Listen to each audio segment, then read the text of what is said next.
Olá, aqui é o professor Edgar. Continuando com o Tinkercad, nessa videoaula eu vou falar sobre a implementação de um flip-flop do tipo D com portas lógicas primárias a partir de um flip-flop do tipo RS. Eu vou abordar a implementação com portas NOR e NAND e vou abordar também a sincronização de um flip-flop com pulsos de clock. Evidentemente, a partir da simulação no Tinkercad. Temos aqui um esboço, flip-flop RS e a sua implementação para flip-flop do tipo D.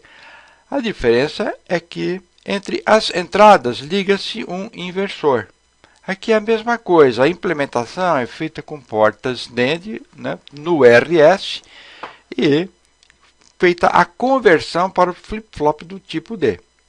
O que se observa aqui no flip-flop D é o seguinte: quando eu adiciono o nível lógico 1 aqui na entrada, o que vai acontecer? Eu tenho 1 e 0. Se eu adicionar nível lógico 0, eu vou ter 0 e 1. E aqui acontece a mesma coisa. Com isso, a gente conclui que no flip-flop do tipo D não existe o modo de operação hold ou proibido. Ou seja, eu nunca vou ter nas entradas 0 e 0 ou 1 e 1.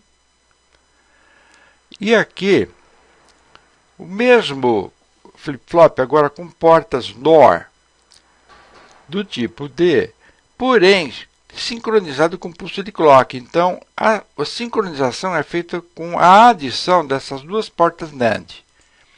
Essa sincronização eu estou fazendo manualmente. Não é prático fazer manualmente, é só pela demonstração didática. Quando, por exemplo, tiver nível lógico 0 nessas duas entradas, então o flip-flop está bloqueado, ele não vai funcionar. Só vai funcionar quando tiver nível lógico 1. A gente vai ver isso no simulador. Aqui, então, tem a tabela correspondente. Veja bem, estou supondo aqui, liguei o circuito, que n igual a 1. Então, se eu tiver aqui clock 0 e 0, ou seja, tiver nível lógico 0 aqui, não adianta eu alterar essa entrada aqui. Simplesmente o flip-flop está inoperante. Ele só vai estar operando a partir do momento em que eu tiver essa entrada aqui com nível lógico 1. O que é fácil de entender, né? Tratam-se de portas NAND. E aqui, exatamente o mesmo circuito, porém a diferença é que o chaveamento aqui, o clock, ele é através de um gerador de clock. É o que se utiliza.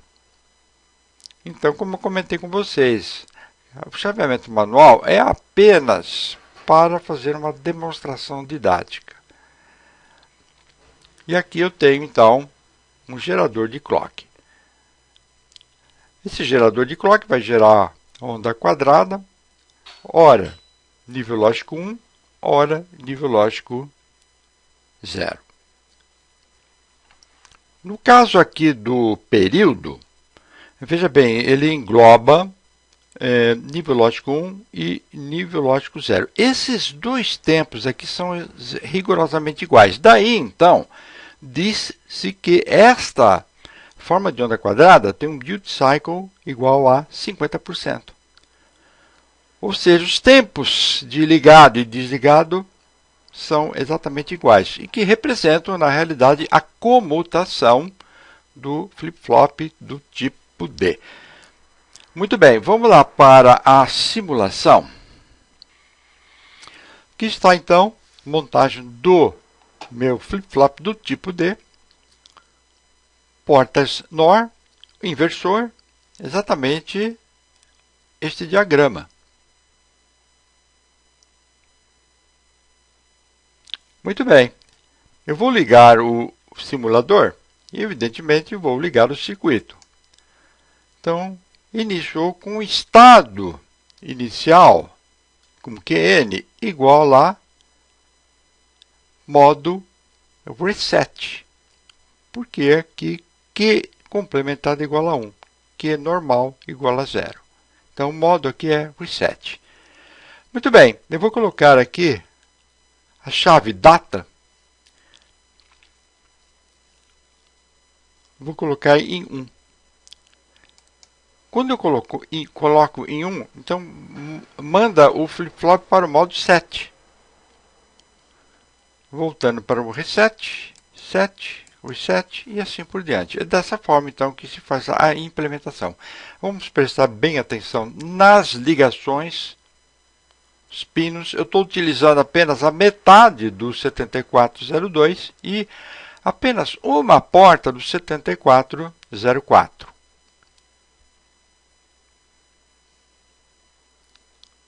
Muito bem, vamos então fazer a análise do mesmo flip-flop, porém com implementação com portas NAND. Veja bem, partindo do flip-flop básico RS.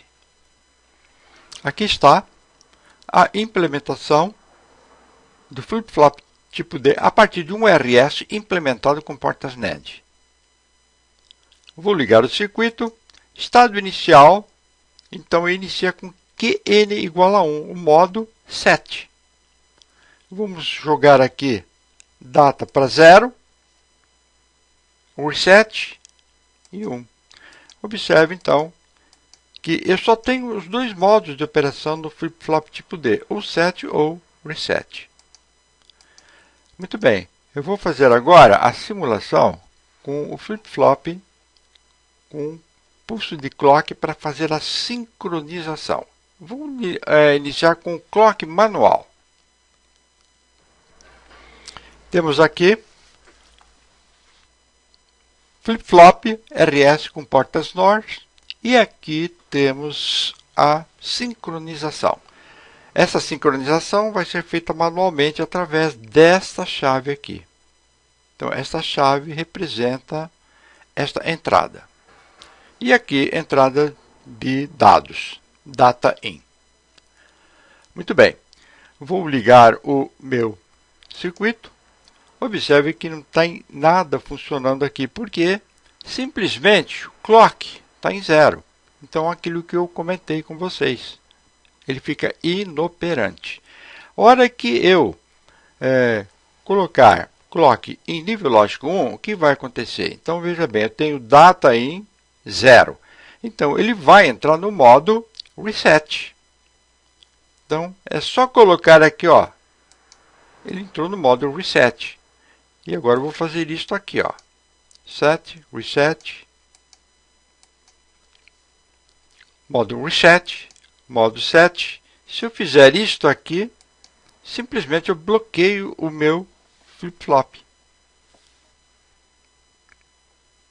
Simplesmente passa a não funcionar. Então, dessa forma, funciona a sincronização com clock no flip-flop do tipo D. E aqui, no caso, implementado com portas NOR. Se eu implementar com portas NAND, o funcionamento é a mesma coisa. Vou agora partir para uma sincronização com gerador de pulso de clock. Temos aqui, então, o circuito implementado com gerador de pulso de clock. Então, o sistema de sincronização, pulso de clock, através do gerador, que é esse gerador. Inicialmente, vamos começar com uma frequência de 1 Hz. Então, veja bem, quando eu ligar o meu simulador, o que vai acontecer? Essa sincronização set e reset vai se dar exatamente em função da frequência do pulso de clock. Então, veja bem, data in, eu estou colocando aqui em nível lógico 0 e aqui seria nível lógico 1. Muito bem, vamos então começar com o nível lógico 0. O que eu vou observar é que eu vou ter apenas a ativação dessa saída aqui complementada, o modo reset. Então, vamos lá. Observe apenas a saída reset. Eu quero jogar para o modo set. Então, é só colocar data in. Então, essa sincronização é feita pelo pulso de clock, de forma externa, através de um gerador. A frequência do gerador determina a velocidade de chaveamento. Eu vou mudar aqui a frequência para 5 Hz e vamos ver o que vai acontecer. Vocês vão observar que a velocidade de chaveamento vai aumentar em função do aumento da frequência do pulso de clock. Observe aqui, colocar data igual a 0. Então está funcionando perfeitamente. Eu quero mostrar na próxima tela a ligação do osciloscópio na entrada e na saída para nós observarmos a forma de onda da saída e a forma de onda na entrada. Aqui estão os dois osciloscópios ligados na entrada e na saída. Vamos ligar o simulador